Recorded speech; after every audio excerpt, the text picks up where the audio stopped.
अच्छा जी, एक जो सवाल है आज का नशिस्त का, एक बार बार पूछा जाता है कि ताल्लुकात बचाने के लिए कॉम्प्रोमाइज़ करने चाहिए या नहीं। देखें, सबसे पहले तो इसको जानने की कोशिश करें कि जो ताल्लुकात होते हैं उसमें दो लोगों के दरमियान ताल्लुकात में कॉन्फ्लिक्ट आना एक नेचुरल फिनोमिना है, कुदरती अमल है। साफ ज़रा दो डिफरेंट लोग हैं तो वो ज़रूरी तो नहीं कि हर बात पे वो एक जैसे हो सकें। तो लोगों की अंडरस्टैंडिंग्स फ़र्क हैं, लोगों का नॉलेज फ़र्क है, लोगों की बैकग्राउंड फ़र्क है, लोगों की परसेप्शन फ़र्क है, लोगों की ग्रूमिंग फ़र्क है, उनकी तरबिया फ़र्क हुई हुई है, पेरेंटिंग डिफरेंट तरीके से आ रहे हैं, डिफरेंट बैकग्राउंड से आ रहे हैं, पढ़ाई फ़र्क है, तो कॉन्फ्लिक्ट तो होते हैं। लेकिन आपके सवाल का जवाब देने से पहले आपको ये समझना चाहिए कि कॉन्फ्लिक्ट जो इख्तलाफ पैदा होता है उसको सॉल्व करने के चार कौन से तरीके हैं, और वो चार तरीके डिफरेंट जगहों पे आपने इस्तेमाल करने हैं।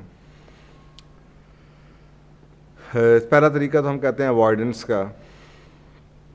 अवॉइडेंस यानी कि आप अवॉइड करें, कॉन्फ्लिक्ट को अवॉइड करें, और ये लूज़ लूज़ है। यानी कि आप ये देखना चाहिए कि जी अगर तो आप एक ऐसा शख्स है जिसके साथ आपका वास्ता ही नहीं पड़ता, या उसकी कोई रिस्पेक्ट का ऐसा वजह है, या उसका कोई रिलेशनशिप ऐसा है, तो आप अवॉइड करें। तो जब अब आप अवॉइड करते हैं तो उसमें वहाँ पे तो आपको पता है कि जी वो ताल्लुक़ ऐसा है कि आपने कभी कभार मिलना है।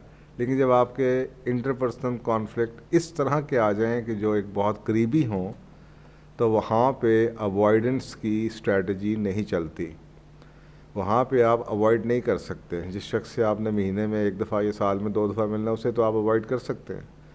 लेकिन जहाँ पे इकट्ठे रहना हो, रोज़ मिलना हो, या बार बार मिलना हो, हफ्ते में कई बार मिलना हो, वहाँ पे आप अवॉइड करेंगे तो लूज़ लूज़ होगा। यानी कि आप ताल्लुकात आहिस्ता आहिस्ता, अगर वो एक ऐसी चीज़ करते हैं जो आपको बुरी लगती है और आप इसको अवॉइड करते रहें, तो साफ तरह आहिस्ता आहिस्ता आपका दिल मैला होना शुरू हो जाएगा। तो वो लूज़ लूज़ सिचुएशन है। दूसरी स्ट्रेटजी होती है कंपटीशन की, मुकाबलेबाजी की। अगर आप किसी दूसरे को हरा के पॉइंट स्कोरिंग करना चाहेंगे या अपनी बात मनवाना चाहेंगे, तो पॉसिबिलिटी है कि आप एक दफ़ा अपनी बात मनवा लें, लेकिन अब बिहेवियरली ये होता ही है कि फिर दूसरा आदमी भी इंतज़ार में रहता है कि वो आपको किस दिन हराएगा। अगर आज आपने उसको लेट डाउन कर दिया या आज आपने अपने आर्गूमेंट से उसको जीत लिया, तो वो अब इस ताक में है कि वो किस दिन आपको किसी चीज़ पे पकड़े और फिर आपसे सॉरी करवाए। तो इसलिए ये जो कंपटीशन है, विन लूज़ सिचुएशन, ये भी विन लूज़ है। आज आप जीत जाएंगे, कल को उसकी बारी आएगी तो वो जीत जाएगा, आप हार जाएंगे, तो ये चलती रहेगी। अब साफ ज़रा कि करीबी रिश्ते के अंदर आप ऐसे तो नहीं, मुकाबलेबाजी में महाज पे तो नहीं रह सकते कि आप उस महाज में हैं और इस ताक में हैं कि जी कोई शख्स गलती करे या कोई ऐसी बात हो कि मैंने एक दफ़ा इससे सॉरी करवाई थी और आज मैं उससे सॉरी करवाऊँ, और ये चलती रहेगी। तो साफ ज़रा जो करीबी ताल्लुकात में बदमज़गी पैदा होगी, आहिस्ता आहिस्ता दूर हो जाएंगे। तीसरी जो स्ट्रेटजी है वो होती है कॉम्प्रोमाइज़ की या किसी को अकोमोडेट करने की। ये भी लूज़ विन है, ये विन लूज़ कह लें इसको, कि जी आपने कॉम्प्रोमाइज़ कर दिया। अगर आपने सिंगल हैंडेडली कॉम्प्रोमाइज़ किया, एक ही शख्स कॉम्प्रोमाइज़ किए जा रहा है, किए जा रहा है, किए जा रहा है, वो कब तक कॉम्प्रोमाइज़ करेगा? एक ना दिन आएगा कि वो दूसरी एक्सट्रीम पे चला जाएगा। और आपने अक्सर का रिश्तों में ये देखा होगा कि अगर दो लोग आपस में एक रिश्ता है और एक शख्स कॉम्प्रोमाइज़ किए जा रहा है, किए जा रहा है, तो एक दफ़ा उसकी कोई ना कोई वक्त ऐसा आएगा कि उसकी बसात या उसकी बर्दाश्त से ही वो चीज़ ख़त्म हो जाएगी और वो फट पड़ेगा।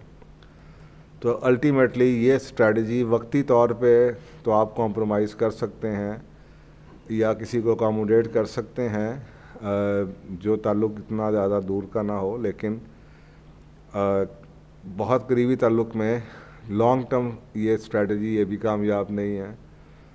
तो चौथी स्ट्रेटजी जौन सी है वो उसे हम कहते हैं कोलैबोरेट करना, आपस में थोड़ा सा 2 कदम वो आदमी बढ़ाए, 2 कदम आप बढ़ाएं और किसी दरमियानी रास्ता निकाला जाए उसके ऊपर। तो इसमें ओनरशिप होती है और विन विन हो जाता है, दोनों की बात मानी जाती है। अच्छा, अब ये जो कॉन्फ्लिक्ट का मॉडल है, लेकिन अब इसको लगाना कौन सा ना वो काम है कि आप सिचुएशंस आपको देखनी पड़ेगी। कुछ तो मैंने आपको बता दी कि जी दूर दराज के लोग हैं, मुलाकात कम होती है, तो उसमें तो आप अवॉइड करें। किसी ने कुछ कह दिया आपको, आपको पता है कि इससे मेरी मुलाकात साल में एक दफ़ा, छोड़ो यार, छोड़ो, रहने दो, मिट्टी डालो। और बकाया जो चीज़ें हैं वो मैं आपको बता देता हूँ। कुछ होते हैं, हम उसको अपनी ज़बान में फजूल के कॉन्फ्लिक्ट कहते हैं, सूडो कॉन्फ्लिक्ट। ऐसे कॉन्फ्लिक्ट जो कॉन्फ्लिक्ट नहीं है, बस फजूल में मिसअंडरस्टैंडिंग की वजह से कॉन्फ्लिक्ट हो गया है। और ये मैं अब आपकी स्पेसिफ़िकली उस सवाल के जवाब की बात कर रहा हूँ जहाँ पे रिश्ता बड़ा करीब का हो, जहाँ पे मिसअंडरस्टैंडिंग की वजह से कॉन्फ्लिक्ट हो गया है। तो यहाँ पे साफ ज़रा है कि आपको कॉम्प्रोमाइज़ या अकोमोडेट नहीं करना चाहिए, बल्कि आपको अपनी उस मिसअंडरस्टैंडिंग को क्लियर करना चाहिए, यानी कि कोलैबोरेट करना चाहिए, ताकि वो मिसअंडरस्टैंडिंग क्लियर हो जाए जिसकी वजह से कॉन्फ्लिक्ट पड़ा हुआ है। वही कह रहा, आपने ये कहा, आपने, मैंने ये बात नहीं की, और बात ख़त्म हो जाती है। क्लियर कर दें उस चीज़ को। या आपने मुझसे झूठ बोला, आप उसे क्लियर कर दें कि जी मैंने नहीं बोला। दूसरी बात, एक होता है फैक्चुअल कॉन्फ्लिक्ट। ऐसा कॉन्फ्लिक्ट जो किसी सच्चाई के ऊपर किसी फैक्ट की वजह से आ जाए और दूसरा शख्स उसको देख नहीं पा रहा। मसलन आप समझते हैं कि फ़ास्ट फूड खाना अनहेल्दी है, या आप नहीं खाना चाहते, वो दूसरा शख्स फ़ास्ट फूड खाना चाहता है, वो कहता है ये अनहेल्दी नहीं है। या आप ड्रिंक की बात कर लें, सॉफ्ट ड्रिंक की बात कर लें, आप नहीं खाना चाहते, आप नहीं पीना चाहते, आप कहते हैं ये तो सेहत के लिए अच्छा नहीं है, वो कहते हैं सेहत के लिए अच्छा है। अब ये कॉन्फ्लिक्ट पड़ गया। और आप रोज़ की इस बात को ख़त्म करने का एक ही तरीका है कि अब आप वो जो फैक्ट है वो निकाल के दोनों आपस में बैठें, और फिर ये वही है कोलैबोरेशन का मेथड है कि आप दोनों आपस में बैठें, ताकि कॉन्फ्लिक्ट पड़ने की बुनियादी वजह ये है कि आप दोनों का नॉलेज लेवल या इन्फॉर्मेशन एक जितनी नहीं है। तो दूसरे को भी वो दिखाने की कोशिश करें, वो रिसर्च पढ़ाने की कोशिश करें, जिसकी वजह से आपने ये फ़ैसला किया कि ये सॉफ्ट ड्रिंक अच्छी सेहत के लिए नहीं है।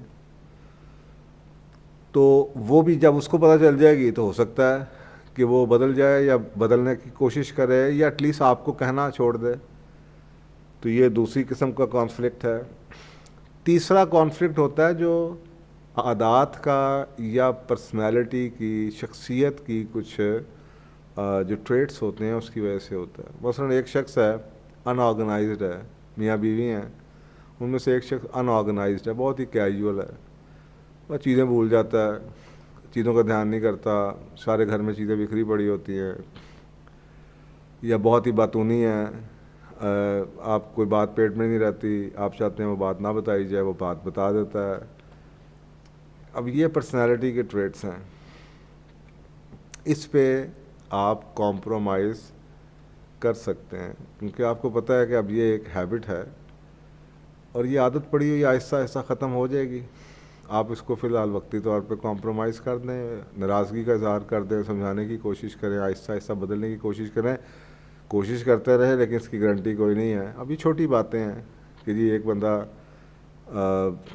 बाहर जाना चाहता है, आप नहीं जाना चाहते, या वो किसी और जगह सैर के लिए जाना चाहता है, आप किसी और जगह जाना चाहते हैं, तो इन चीज़ों को आप किसी को अकोमोडेट कर सकते हैं, इस पर आप कॉम्प्रोमाइज़ कर सकते हैं किसी शख्स के लिए, ये देख के कि यार बाकी इतनी चीज़ें अच्छी हैं, तो चलो एक चीज़ पे मैं कॉम्प्रोमाइज़ कर लेता हूँ, मैं इससे कोई क़यामत नहीं आ जाएगी। यहाँ पे आप कॉम्प्रोमाइज़ कर सकते हैं। रिश्ते अहम होते हैं, तो यहाँ पे इन बातों पे आप कॉम्प्रोमाइज़ ज़रूर कीजिए। चौथा कॉन्फ्लिक्ट का जो लेवल है उसे हम कहते हैं वैल्यू कॉन्फ्लिक्ट, इक़दार का कॉन्फ्लिक्ट। मैं आप लोगों के फ़र्ज़ करें रिलीजियस व्यूज़ ही फ़र्क हैं। एक शख्स समझता है कि पर्दा करना चाहिए, दूसरा कहता है पर्दा नहीं करना चाहिए। अबॉर्शन राइट्स है, आप चाहते हैं ज़्यादा औलाद हो, वो कहते नहीं मैंने तो औलाद नहीं करनी। या आपको किसी और चीज़ के ऊपर जो कि बहुत स्ट्रांगली जिसके बारे में आप फील करते हैं कि जनाब आप ऐसे ख़ानदान से हैं जहाँ पे आप समझते हैं कि जी मर्द हज़रात जो उनसे हैं वो घर के हेड हैं वो समझती है कि जी खातून हेड है और वो हर चीज़ में आपसे पूछे बगैर फ़ैसला करना चाहती हैं। अब ये वैल्यूज़ के कॉन्फ्लिक्ट है और ये या रिलीजियस बिलीफ्स का कॉन्फ्लिक्ट है। अब इस किस्म के जो कॉन्फ्लिक्ट हैं ये बहुत डीपली रूटेड होते हैं, इसकी जड़ें बहुत नीचे होती हैं, बिलीफ्स के अंदर होती है। Beliefs over the period of times बने होते हैं। मैं लोगों को रिकमेंड नहीं करता कि वैल्यूज़ के ऊपर या बिलीफ्स के ऊपर अगर आप लोगों का बहुत ही करीबी ताल्लुक़ का कोई अज़ीज़ या आपकी अपनी फैमिली या आपकी शादी है आपकी हुई या आपके स्पाउस है, तो वैल्यू कॉन्फ्लिक्ट या रिलीजियस कॉन्फ्लिक्ट के ऊपर कॉम्प्रोमाइज़ नहीं करना चाहिए। हैबिट्स और पर्सनालिटी ट्रेट्स के ऊपर ज़रूर कॉन्फ्लिक्ट को सॉल्व कर लेना चाहिए कॉम्प्रोमाइज़ करके या अकोमोडेट करके। तो ये मेरा ख्याल है कि शायद आपको इसका मुकम्मल जवाब मिल गया हो, तो इसको दोबारा गौर से सुन लीजिएगा कि जी कहाँ पे कॉन्फ्लिक्ट किया जा सकता है मैनेज और कहाँ पे कॉन्फ्लिक्ट इग्नोर किया जा सकता है और कहाँ पे हमें उस कॉन्फ्लिक्ट को कॉम्प्रोमाइज़ नहीं करना चाहिए। वैल्यूज़ के ऊपर, रिलीजियस बिलीफ्स पे बिल्कुल कॉम्प्रोमाइज़ नहीं करना चाहिए। पर्सनालिटी ट्रेट्स के ऊपर पे, हैबिट्स पे आप कॉम्प्रोमाइज़ ज़रूर कीजिए और बड़ी खूबियाँ होती हैं। तो ये मेरा अपना मशवरा है। लोग भी जो उनसे बड़े रिलेशनशिप के एक्सपर्ट्स हैं अक्सर का, वो भी आपको यही बातें कहते हुए नज़र आएंगे। तो ये है जनाब मेरी ओपिनियन। जज़ाकल्लाह।